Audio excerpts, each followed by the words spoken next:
Sejam bem-vindos à nossa segunda parte da aula de apneia obstrutiva do sono. Eu decidi dividir mais para que vocês possam ter de um olhar mais didático, para não cansar muito. Tem pessoas que assistem a aula 1, 2 horas sem problema nenhum, e tem muitas pessoas, na verdade a maioria, que tem uma atenção menor, e geralmente o período que consegue assistir a aula sem parar varia entre 20 e 30 minutos, que é uma das razões didáticas pelo qual esse curso ele é separado dessa forma. Essa aula de apneia obstrutiva do sono, ela é esse contínuo, por isso que ela já foi postada 2 vezes, né? Ela não foi planejada para ser 2 aulas diferentes, ela é uma aula bônus, mas só para vocês entenderem por que a gente teve essa divisão. Se você já tomou seu cafezinho, se você já fez a pausa que você estava precisando, vamos continuar então? Queria falar com vocês sobre noctúria. E noctúria, para mim, é um sintoma bastante emblemático, digamos assim. Ele tem bastante significado, por quê? Por 2 razões. Primeiro, porque é difícil um pouco admitir isso, mas antes de eu aprender sobre sono, eu já deixei passar também sintomas como noctúria, que até hoje me assombram, e eu fico pensando, meu Deus, aquele paciente tinha noctúria, devia ter apneia obstrutiva do sono. Então é um trauma pessoal meu.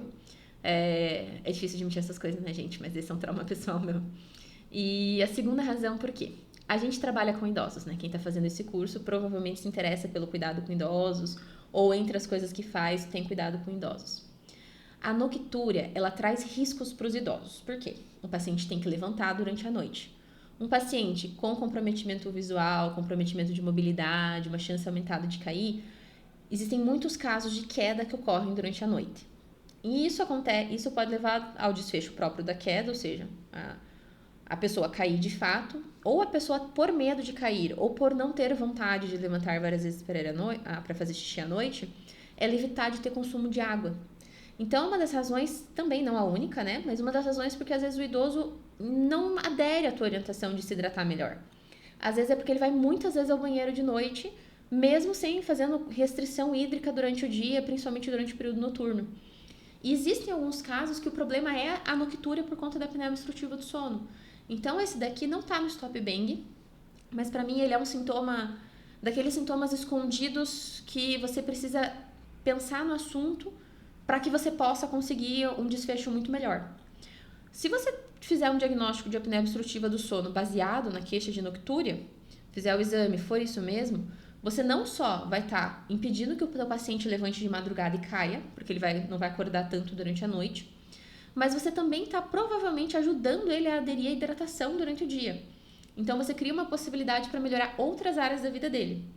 E para quem me conhece sabe que eu gosto de ver o paciente do pontinha do cabelo até a unha do pé, é um dos desfechos que me encanta muito no tratamento de apneia obstrutiva do sono. Agora, por que a noctúria me encanta tanto, eu não sei. Eu só sei que tem 45% dos pacientes com apneia obstrutiva do sono tem um grau de noctúria. É bem prevalente. Noctúria é descrito por você ir 2 vezes ou mais do que 2 vezes à noite para você usar o banheiro para urinar. Isso é noctúria. 1 ou 2 vezes pode ser fisiológico, viu? 1 vez é com certeza fisiológico, não é noctúria. 2 vezes fica ali no borderline, acima de 3 já preocupa a gente. Eu não consegui fazer melhor essa imagem do que vocês estão vendo, ela está em inglês, eu não consegui resolver, deixar mais bonito que isso. Então eu simplesmente estou usando essa imagem desse artigo. Esse artigo está disponível também para vocês, que é um artigo justamente sobre noctúria, que explica um pouco qual que é a fisiopatologia da noctúria. Precisaria necessariamente explicar para vocês isso? Talvez não, mas eu acho muito belo. Então vamos conversar sobre o assunto. Não consegui fazer melhor, então eu simplesmente vou traduzindo para vocês enquanto a gente vai conversando qual que é a patologia da noctúria na apneia obstrutiva do sono. Começa pelo básico, o colapso da via aérea durante o sono, que é o que acontece na apneia. Isso vai levar a alguns fatores, mas principalmente a uma hipoxemia, que vai levar a uma vasoconstrição pulmonar, que vai levar a uma ativação simpática, com um consequente aumento de produção de coração de peptídeo na diurético atrial, que, como a gente sabe, vai incentivar o rim a funcionar mais. Então, começamos por um mecanismo que é neurológico. A hipoxemia faz uma ativação simpática, essa ativação simpática ativa o coração da forma hormonal, e um dos mecanismos da noctúria no SAUS é justamente essa ativação simpática. Só que não só a ativação simpática faz essa produção de peptídeo natriurético atrial. Você também vai ter uma segunda via pelo qual isso acontece, que vai ser justamente na redução de pressão intratorácica, a própria força que o tórax faz vai fazer com que o coração aumente a produção do peptídeo natriurético atrial. Então, esses dois caminhos, eles vão levar até a noctúria. Então, são os dois primeiros mecanismos que causam a noctúria. O segundo é o aumento de pressão intraabdominal. O aumento de pressão intraabdominal diretamente vai causar noctúria, porque ele vai estimular a bexiga. Associado a isso, também vem o próprio estresse oxidativo da bexiga pela inflamação que a apneia obstrutiva do sono causa. Isso vai gerar modificações estruturais e funcionais nessa bexiga que vão levar com que ela fique mais hiperativa. Então, são 4 mecanismos de noctúria e todos eles são resolvidos pelo tratamento de apneia obstrutiva do sono. Claro que algumas coisas, depois de muito tempo de doença, não vão ser reversíveis. Como, por exemplo, a gente falou na primeira parte da aula, depois de muito tempo de doença, talvez não seja possível tirar todos os antihipertensivos do paciente. Mas algumas dessas coisas já vão ter benefício mesmo quando você tem uma doença mais consolidada. A alteração estrutural da bexiga já não é uma coisa que tende a voltar tanto, é uma das causas que fica mais sequelares mesmo com o tratamento. Mas a maior parte dos pacientes com noctúria, principalmente se você conseguir fazer esse diagnóstico adiantado, vai ter um benefício quase que completo com o tratamento da apneia obstrutiva do sono. Então aqui, de novo, o slide em inglês para vocês olharem bem, para vocês lerem, vocês vão ter esse artigo aí para vocês nas referências, mas só para vocês saberem o que a gente está conversando. Outras coisas que a gente vai falar sobre os nossos pacientes. Impotência sexual também acontece em até 69% dos pacientes. E, gente, eu juro que não é piada de quinta série, mas dos artigos, assim, vocês têm as referências com todos os artigos da impotência sexual, de fato, era 69%, eu vou fazer o quê? Eu também adorei que era 69%. Desculpa, gente, eu tenho um humor bem infantilizado ali. E o que geralmente eu gosto de falar com o meu paciente? Eu brinco sempre, assim, que para você convencer o teu paciente a fazer o tratamento de apneia obstrutiva do sono, a gente vai ver como que esse tratamento é feito e não é um tratamento tão fácil, não é só tomar um comprimido, por exemplo, a gente acaba conquistando pelo medo. Vamos ver como que é esse medo. E conquistar pelo medo é explicar para o teu paciente exatamente o que você espera que aconteça com ele se você não tratar a apneia obstrutiva do sono. Ou seja, você vai explicar para ele, olha, sintoma de depressão que a gente não está conseguindo tratar pode ser da apneia. Você pode ser que venha com uma doença cardíaca, você ainda é novo, não toma remédio, mas você pode ter pressão alta, você pode ter uma alteração cardiológica importante, você pode ter acidente vascular cerebral, pode ser parte porque que você não consegue perder peso com a resistência à insulina, pode ser uma das razões pelo qual você fica acordando e indo no banheiro o tempo todo. Então, o paciente tem que estar bem psicoeducado, você tem que saber e o paciente tem que saber para explicar para o paciente, né? Tem que informar seu paciente o que a apneia obstrutiva do sono faz, o que ela pode fazer ainda mais de perigoso, para que você convença ele a fazer esse tratamento que é um pouquinho chatinho. Só para a gente finalizar, a gente já falou do diagnóstico, né, que a gente vai pedir a polissonografia. Eu vou deixar para vocês aqui o modo como pede essa polissonografia. Existem 4 tipos de polissonografia. Eu sempre peço a polissono tipo 1, a não ser que de fato exista alguma coisa que impeça o paciente de fazer o exame no laboratório. Então, o exame que é feito na clínica, fora de casa, geralmente é a polissono tipo 1, que é uma polissono que pega todos os dados possíveis e que vai ter um técnico acompanhando esse exame ao longo da noite para caso qualquer problema que aconteça ele consiga resolver. Por exemplo, cai um oxímetro. A polissono tipo 2, em teoria, tem exatamente o mesmo registro, as mesmas coisas da polissono tipo 1. A grande diferença é você não ter o técnico, né? Então, se cair o oxímetro daí em casa, ninguém vai ver. Talvez você perca o exame. Mas a grande diferença é que, na prática, a gente não vê com tanta frequência uma polissono tipo 2, que deveria ser uma polissono tipo 2, ter todos os canais, ter todas as informações que a polissono tipo 1 tem. Na prática, você acaba vendo muito mais eles tentando passar a polissono tipo 3, que é somente para o diagnóstico de apneia, né? Que não vai ver as outras coisas da polissonografia, não é completa, como uma polis tipo 2. Então, é muito difícil você encontrar um lugar que, de fato, veja tudo, tenha a mesma qualidade do que você fazia na clínica. Por isso que, por segurança, eu acho que o exame da clínica é melhor. E qualquer coisa que aconteça ali de diferente, às vezes você pode até pedir com vídeo, se você quiser ver, de repente, alguma parassonia, alguma coisa diferente, acaba sendo um exame muito interessante e muito rico. Se puder, peça a polissonografia tipo 1. Quer dizer, peças pode ser feito pum, sempre. E também, para complementar, né, o diagnóstico, a gente geralmente pede uma polissonografia de titulação. Aqui em Curitiba é difícil você conseguir. Eu acabo prescrevendo muito mais o CPAP automático do que eu gostaria, porque a polissonotitulação tem poucos lugares aqui fazem, e geralmente o paciente tem uma resistência muito maior para fazer o segundo exame. É difícil você falar, agora você precisa fazer de novo o exame para a gente ver o quanto de pressão que a gente vai colocar no seu CPAP. De fato, é para isso que ela serve, que é para a gente determinar a pressão para cada indivíduo, né, do CPAP. E isso seria o ideal de tratamento. A polissonoditulação é o padrão ouro para você começar a tratar. Mas acaba que na prática temos muita dificuldade de fazer isso, pelo menos aqui em Curitiba.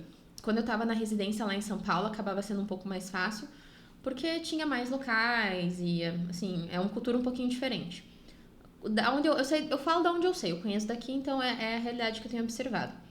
Inclusive, se vocês tiverem algum local que faça polissonotitulação e puderem me indicar, um lugar que seja de mais fácil acesso, um lugar bacana, assim, por favor me avisem, que eu já tive problema, inclusive, tentando convencer as clínicas a fazerem pra mim. Voltando aqui, a solicitação é essa, né? Então, a justificativa, a gente vai procurar a pressão ideal para fixação no CPAP. Nesse caso, eu copiei a última que eu fiz, que eu pedi uma polissonotitulação porque o paciente perdeu muito peso e a polissono dele, que estava fixada numa pressão anterior, já não fazia mais sentido para ele. Então, ele já estava tendo muito desconforto, não estava aguentando, e como ele perdeu ali 20 quilos, reduziu um pouquinho a gravidade da apneia dele e também reduziu a necessidade da quantidade de pressão que ia precisar. Então, chegamos finalmente em tratamento. Respirem fundo, pessoal. Vocês estão todos prontos? Só queria mostrar esse slide de novo aqui, sem eu. Se quiserem copiar, dá uma pausa aqui no vídeo, copia, que a gente vai pra frente, porque vamos falar de tratamento. Então, o tratamento, ele vai ser multidisciplinar. Várias coisas vão precisar acontecer.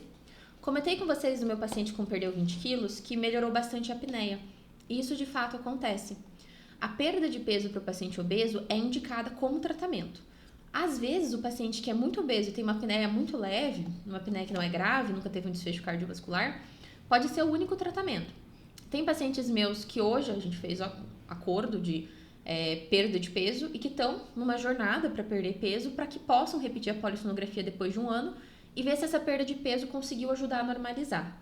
Isso porque a obesidade ela é um dos principais fatores da apneia obstrutiva do sono. O peso intratorácico, o peso abdominal, do pescoço, traz uma série de prejuízos. Temos também terapia comportamental para sono e temos também o aparelho intraoral. A terapia comportamental para sono, eu não vou entrar muito em detalhes porque ela é muito extensa. Mas, por exemplo, vou dar só uma palhinha para vocês de uma situação que eu tive com outro paciente. Quando que você vai recomendar a terapia comportamental para sono primeiro do que os outros? Digamos que você tem uma apneia postural. Uma pessoa que ela só ronca e tem apneia, e é uma apneia considerável, quando está virado de barriga para cima. E a pessoa gosta de dormir de barriga para cima. Nessa situação, você pode optar para o tratamento alguma maneira de fazer com que a pessoa não durma mais de maneira para cima. Então, existem alguns aparelhos, né, um tipo de terapia que vai criando incômodos para a pessoa dormir de costas, né, para a pessoa ter que ficar virando de lado. E em alguns casos bem selecionados, às vezes isso pode substituir qualquer outro tratamento. Mas são casos mais selecionados de terapia comportamental para sono que teriam um benefício como monoterapia. Temos também o aparelho intraoral. E o aparelho intraoral, ele é interessantíssimo, né? Ele não vai ser indicado para todo mundo, mas as principais indicações dele são pacientes mais jovens, têm geralmente maior benefício, sexo feminino, uma menor circunferência do pescoço, geralmente um pescoço que seja mais forte, mais musculoso, um IMC menor, então não para pacientes obesos, pacientes que têm alterações próprias da face, como retrognatismo, vias aéreas de tamanho menor, um palato mole curto. É indicado para pacientes aqui, não é só uma recomendação, como também acompanha a contraindicação de não é muito bom, não é indicado você passar o aparelho intraoral para uma apneia grave. Ela é usada também a apneia apenas posicional, é menos invasiva, né? Se você tem pacientes que apresentam colapso de orofaringem ou se eles têm uma pressão necessária de titulação de CPAP muito baixa, que não justifica o uso do CPAP. Por exemplo, precisa só de um pouquinho e isso mostra pra gente que o paciente pode responder com o aparelho intraoral. E também, que é outra contraindicação, Um paciente que não tem nenhum evento cardiovascular importante, no sentido que você desconfie que a apneia obstrutiva do sono foi fundamental ali. Digamos que você teve um paciente que teve AVC, com poucos fatores de risco cardiovascular, faz, por exemplo, 6 meses teve AVC, 1 ano, tem uma apneia moderada ali, talvez não seja tão indicado você deixar o aparelho intraoral, porque ele demora um pouco para pegar no tranco. Tem um perfil de paciente específico que responde ao aparelho intraoral. Então, a decisão do aparelho intraoral, ela não é uma decisão só do médico, mas você precisa contar com um bom dentista, um dentista que tenha especialização em sono, para que ele possa fazer a avaliação e falar, esse paciente vai ter benefício ou não. E por que a gente tem essas indicações mais específicas, né? Por que quando a gente fala de aparelho intraoral, a gente fala que não é a nossa primeira indicação para todo mundo? Justamente porque o aparelho intraoral, ele tem uma única função. A função dele é puxar a mandíbula para frente. Então, como vocês podem ver nesse desenho, a intenção aqui é que através desse movimento de puxar a mandíbula para frente, você facilite a passagem aérea. Então, você ajude a não obstruir, a deixar um pouco mais aberto. Ajude a tensão da musculatura aqui da hipofaringe. Vocês podem perceber que para muitas pessoas isso adianta, principalmente para quem já tem alguma alteração anatômica, como o retrognatismo, pode ser a solução até mais viável. Deixei artigo para vocês aqui, para vocês olharem melhor as indicações e aprenderem um pouquinho melhor, mas só para vocês conhecerem o aparelho, e eu acho isso muito importante, vocês saberem como que é o aparelho, porque existem muitas pessoas que não são especialistas, que não sabem o que estão fazendo. E existem também produtos que as pessoas compram online. Não estou falando mal de país nenhum, mas às vezes a pessoa compra um produto que promete uma coisa e não é. E geralmente são produtos que fazem a boca ficar aberta. A intenção do aparelho intraoral não é deixar a boca aberta. É fazer com que a mandíbula venha para frente de uma forma que dê um alívio na pressão aqui da faringe. Como vocês podem ver, esse daqui é uma representação desse artigo aqui de baixo que fala também da terapia intraoral. Ele é para fazer uma alteração anatômica. Então, essa alteração anatômica, ela possibilita com que passe mais ar e o próprio ar natural que a pessoa respira seja o suficiente para manter essa via aérea aberta. Então, basicamente, ele aumenta a pressão, aumentando a quantidade de ar que a pessoa consegue respirar. E ele faz uma alteração, se vocês forem olhar aqui, que é uma alteração importante. Então, tem que tomar cuidado, se o paciente chegar para vocês já usando, pede para ele trazer o aparelho também, para mostrar para você como é que o aparelho pede para ele colocar para você ver como é que fica, se você tem a alteração da posição da mandíbula. Porque se for aqueles aparelhos assim de boxeador ou até um aparelho para bruxismo, não funciona. Aí você precisa reorientar o paciente ou a procurar outro profissional, ou se ele tiver comprado na internet, a procurar um profissional, ou então trocar pelo CPAP caso o paciente decida. E por último, vamos falar do nosso grande herói, né, que é o CPAP. Por que eu deixei para falar pro CPAP por último? Porque ele é a última linha de tratamento? Não, justamente ao contrário. O CPAP, ele é a primeira linha de tratamento, ele é o padrão ouro. Se todo mundo pudesse usar, seria excelente. A gente recomenda a perda de peso para todos os pacientes que estão obesos, claro, mas como monoterapia é um grupo muito seleto. Mesma coisa a terapia comportamental do sono, como monoterapia é um grupo muito seleto. O aparelho intraoral tem uma indicação um pouquinho mais ampla, mas o CPAP é quem manda na gente aqui. Então, sempre vai indicar CPAP na apneia grave. Tendo um grau em IH acima de 30, é CPAP, não discuta comigo. E quase sempre se o paciente já teve um evento cardiovascular antes. Então, como aquele exemplo que eu dei. Se o paciente acabou de ter um AVC, acabou de ter um infarto, ou já tem alguma alteração cardiológica importante, nesses pacientes não vale muito a pena ficar esperando o aparelho intraoral pegar no tranco. Ele pode demorar ali 3 meses para começar a funcionar. Nesses pacientes, o tratamento tem uma urgência um pouco maior. Então, o CPAP, com certeza absoluta, começa nesses pacientes em apneia grave, ou se tem um evento cardiovascular que você relacione com a apneia obstrutiva do sono. E por que eu falo que se relacione? Por que tem esse quase sempre? Porque se você teve um paciente que teve um AVC na juventude, por exemplo, há 30 anos atrás, porque usava cocaína, não vai fazer tanto sentido assim o raciocínio quanto esse paciente que acabou de ter um AVC e você acha que a apneia tem um papel importante. Tem que ter um pouquinho de crítica aqui para colocar esse quase, né? Mas se teve evento cardiovascular anterior, eu me preocupo. E aqui, não é uma indicação absoluta, mas eu, dica profissional pessoal, considero a microangiopatia como evento cardiovascular. Então, se o paciente já apresenta uma microangiopatia de um FASECAS 2, FASECAS 3, não se desesperem, vocês vão ver isso na aula de cardiovascular na semana que vem.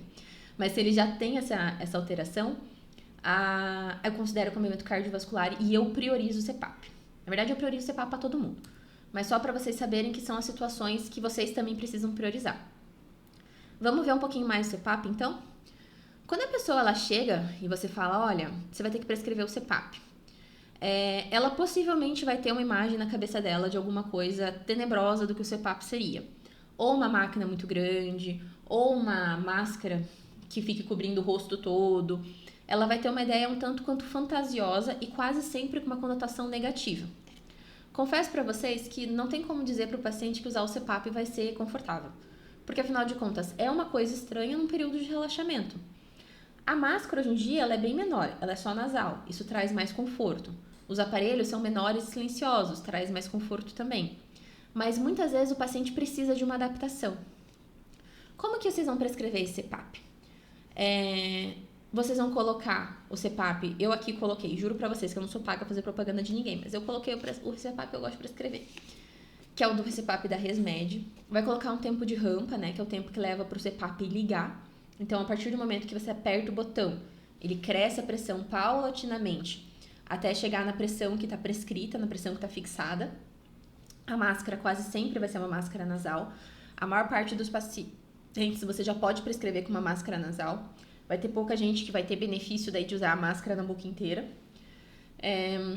E aí eu coloco geralmente o CID, a indicação, né? No caso aqui, eu copiei o último paciente que eu atendi, que foi um IH de 61. E pro ResMed, eu gosto tanto dele porque você consegue ser adicionado no sistema deles e você consegue acessar à distância o CPAP. Então, eu coloco daqui o meu e-mail, que é o mesmo e-mail que vocês têm, e peço para eles deixarem associado ali. Daí eu consigo consultar, o paciente não precisa trazer o aparelho na maior parte das vezes. E observação, só coloco o CPAP quando tiver sonolento. Às vezes a pessoa não consegue tolerar o uso do CPAP porque ela senta na cama para assistir um filme. Tem muita gente que, infelizmente, tem TV no quarto e assiste TV antes de dormir. E aí ela vai sentar lá e ela acha que ela tem que colocar o CPAP quando ela senta.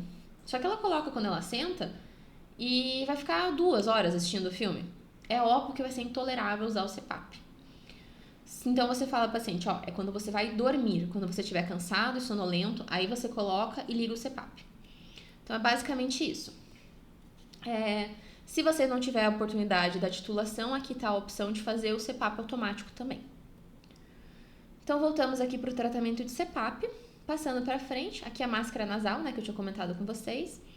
Também é importante que o paciente experimente as máscaras. Então, isso é uma coisa que geralmente eu falo para o paciente, que se ele quiser comprar a máquina do CPAP na internet, porque achou mais barato num site, uma coisa assim, às vezes não faz tanta diferença.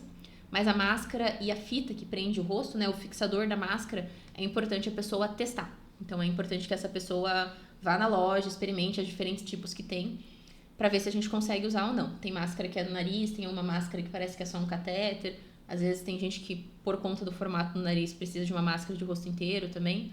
Então, depende muito do que a pessoa sente confortável. Mas a maior parte hoje em dia ou é esse aqui, ou aquele pequenininho que parece um catéter gordão. Bom, agora que vocês já são craques no tratamento, que vocês já conhecem os tratamentos, eu deixei esse slide aqui, que é um slide para a gente falar de tratamentos que são menos consagrados. Temos procedimentos cirúrgicos que podem ser usados, temos estimulação do nervo hipoglosso, que não deixa de ser um tratamento cirúrgico. Ele é parecido com o aparelho de estimulação do nervo vago, que o pessoal usa para epilepsia. Ele é um procedimento invasivo. Esses 2 procedimentos, existem casos em que a cirurgia vai resolver. Então, por exemplo, você pode ter um paciente com uma deformidade, uma retrognatia muito grande, que às vezes, por conta da retrognatia, nós temos a apneia obstrutiva do sono. Então, fazendo a cirurgia da retrognatia pode melhorar. Tem pacientes, às vezes, que um dos grandes fatores que impede a entrada de oxigênio é o tamanho da língua, por exemplo. Mas tem que tomar muito cuidado, porque a apneia obstrutiva do sono, eu já repeti isso 10 vezes, e se vocês me perguntarem, eu vou repetir mais 10, ela é uma doença de uma fragilidade da musculatura da faringe. Ela não é uma doença de obstrução nasal, ela não é uma doença de obstrução de boca. Em alguns casos selecionados pode ser, mas são poucas as pessoas que vão se encaixar nesses casos. E as pessoas que estão nesses casos, aí sim você vai indicar para o otorrino para observar, mas tome muito cuidado com o paciente que fala, eu tinha apneia, mas eu corrigi meu septo e não tenho mais. É muito difícil um desvio de septo da apneia obstrutiva do sono. Então tome muito cuidado ali com as coisas que já foram feitas para tomar como verdade e também para você indicar isso na frente do CPAP, por exemplo. São casos mais selecionados mesmo. Outras coisas que podem ajudar, que é legal colocar, isso daí eu achei bacana, é o tratamento de comorbidades. Em especial, o refluxo, ele está muito associado com a apneia obstrutiva do sono. Não é todo mundo, mas algumas pessoas têm uma redução de H com o tratamento do refluxo. Então, aqui as medicações próprias para o tratamento de refluxo, tem alguns estudos que falam a favor dela. Ali tudo bem. Temos também o tratamento medicamentoso. Existem vários remédios que as pessoas estão tentando utilizar, né, para fazer um tratamento medicamentoso.